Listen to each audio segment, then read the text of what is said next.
حديث الساعة في الشارع الرياضي هو التحكيم المصري والمشاكل اللي موجودة في التحكيم في مصر. النهاردة هنتكلم على حاجات كتيرة جدا جدا مهمة وحلول للأزمة اللي ممكن تكون موجودة وبنعاني منها. طبعا أنا عايز أقول لك في البداية إن التحكيم في مصر السنة دي ظاهر بمشاكل بدري قوي، لأن إحنا لسه في بداية الموسم، والموسم زي ما أنتم عارفين مختلف وما هواش موجود بالقدر الماتشات، يعني أكيد عددها أقل زي ما انتم عارفين عشان النظام الدوري اللي متغير السنه دي. الفكره ان في كلام كتير طالع الفتره الاخيره بيقول ان حكم لقاء الزمالك وطلائع الجيش وهو طارق مجدي تم ايقافه عن التحكيم. دي حاجه كويسه؟ لا، حاجه مش كويسه خالص، وحاجه منيله ب 60 نيله.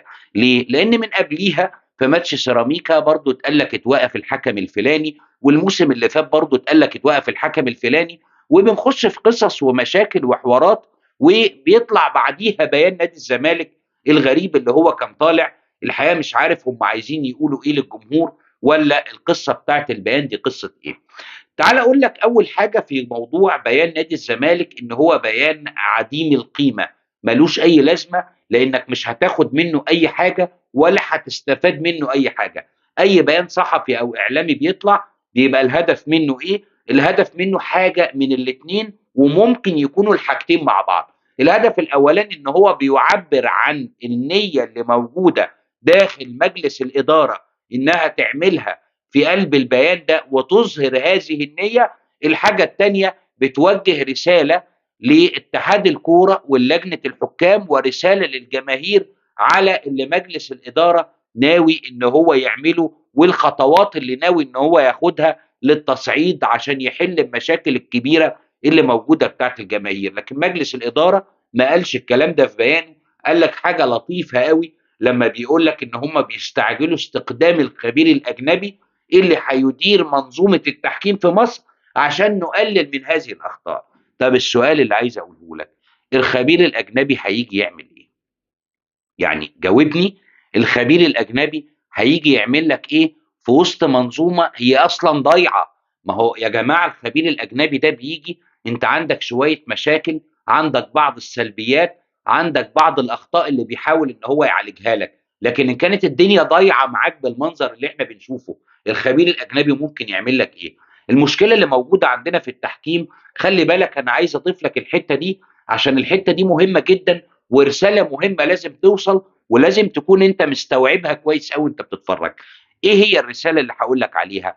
انا مش بشكك في ذمه الحكام، ولا في لجنه الحكام، ولا في اتحاد الكوره، ولا بقول لك ان اتحاد الكوره او الحكام هم يعني بيميلوا النادي على حساب نادي اخر، او عندهم تعليمات. يا عم احنا هنفترض حسن النيه ومش هنتكلم في الكلام ده خالص. لكن اللي عايز اقوله لك ان الفساد اللي الناس بتتكلم عليه مش ضروري خالص على فكره يبقى رشاوى وفلوس. يعني مش ضروري ان انا اقول ان في فساد في اتحاد الكوره او في اي مجال من المجالات يبقى معنى كده ان في رشاوى. لا، كون ان في ناس موجوده في مناصب لا تستحق انها تكون موجوده فيه ده فساد.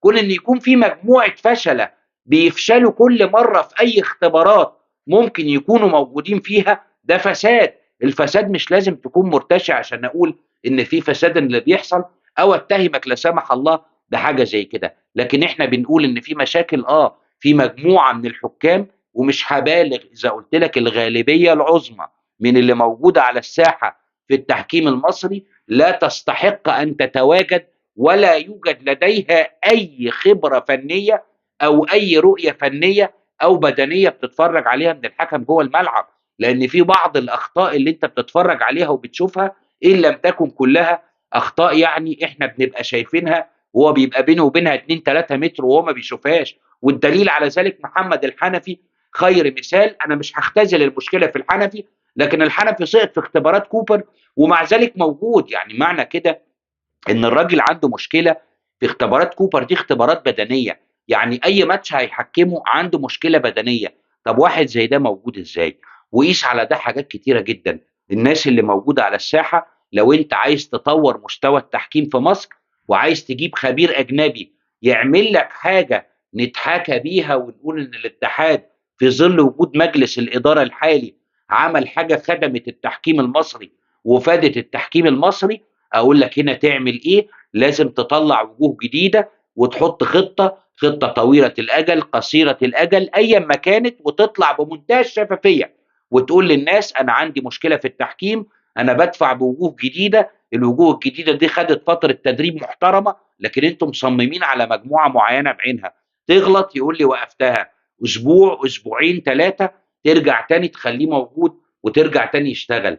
طب انت ازاي منتظر من واحد مشي في نفس الطريق ولقى اخر الطريق ده حيطه سد مشي فيه 5 6 مرات ولقى الحيطه السد دي موجوده، منتظر انه في المره السادسه او السابعه مثلا هيلاقي الحيطه دي اتهدت ويعدي منها؟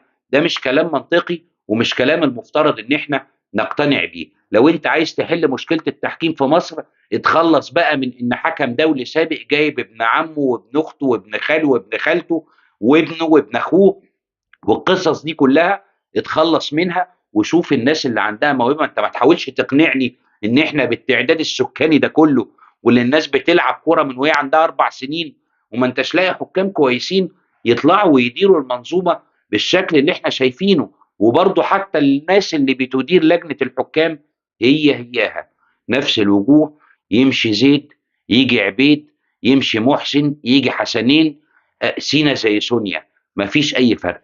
هنا يا جماعه عشان بس ما نقعدش وتقعدوا تجروا كلكم ورا كلام بيتقال اي كلام، الخبير الفلاني جاي هيعمل، الخبير مش هيعمل حاجه. لو قعدنا من هنا ل20 سنه قدام نفكر في ان ممكن المشاكل تتحل، طول ما انت ما عالجتش المشكله من جذورها عمرها ما تتحل. لو تفتكروا احنا بقالنا 5 6 سنين بنتكلم في نفس الموال هو والقصه بتسير من سيء الى اسوأ، ما بتتحسنش ولا حاجه. حتى في وجود الفار اللي المفترض ان هو حاجه بتضمن بنسبه كبيره تحقيق العداله، لكنه لا يحقق العداله سوى لانديه بعينها، وربما لا يحقق العداله في الاساس لاي نادي من الانديه. ده ببساطه المشكله بتاعت التحكيم. عشان ما تفرحش لما الحكم الفلاني بيغلط فبيقول لك احنا وقفناه، ويقول لك بعد كده هنحاول نصحح الاخطاء وهنجيب خبير اجنبي. كل ده مش هيعمل لك حاجه غير بالحلول اللي انا قلت لك عليها، يا رب بس الناس تسمعها.